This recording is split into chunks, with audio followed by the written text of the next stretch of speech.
দর্শক, চাংখারপুল থেকে সবশেষ খবর জানাচ্ছেন সহকর্মী নূর হোসেন। এই মুহূর্তে আমি অবস্থান করছি রাজধানীর চাংখারপুলের যে মোড়টি আছে সেই মোড়টিতে। এখানটায়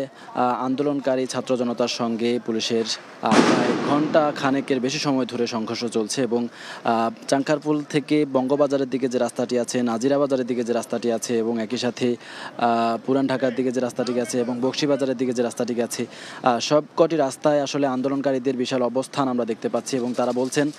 তারা সেখান থেকে স্লোগান দিচ্ছেন এবং তারা বৈষম্য বিরোধী ছাত্র আন্দোলনের আজকে যে কেন্দ্রীয়ভাবে মার্চ টু ঢাকা যে কর্মসূচি রয়েছে এবং সেই কর্মসূচির যে কেন্দ্রীয় জমায়েতটি রয়েছে কেন্দ্রীয় শহীদ মিনারে, ঢাকা বিশ্ববিদ্যালয়ের সেই কেন্দ্রীয় শহীদ মিনারে তারা জমায়েত হওয়ার চেষ্টা করে 11টার পর থেকে, 11:30টার পর থেকে। এবং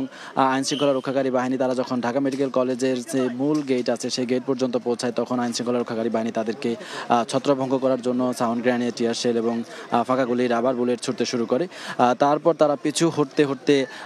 চাংখারপুল মোড়ে এসে দাঁড়ায় এবং সেখান থেকেও পুলিশ তাদেরকে পিছু হটিয়ে এখন তারা বকশীবাজারের দিকে এবং বঙ্গবাজারের দিকে এবং শেখ বোরহানুদ্দিন গ্র্যাজুয়েট কলেজের ভেতরের দিকে যে রাস্তাটি আছে সেই রাস্তাগুলোতে অবস্থান করছে এবং সেখান থেকে তারা কিছুক্ষণ পর পর পুলিশকে লক্ষ্য করে ইট পাটকেল নিক্ষেপ করছে এবং তারা আজকে তাদের যে কর্মসূচিটি রয়েছে সেই কর্মসূচিটি সফল করার জন্য কেন্দ্রীয় শহীদ মিনারে যা অবস্থান সেই অবস্থানটি তারা করবেন এবং বৈষম্য বিরোধী ছাত্র আন্দোলনের যে কেন্দ্রীয় সমন্বয়করা রয়েছেন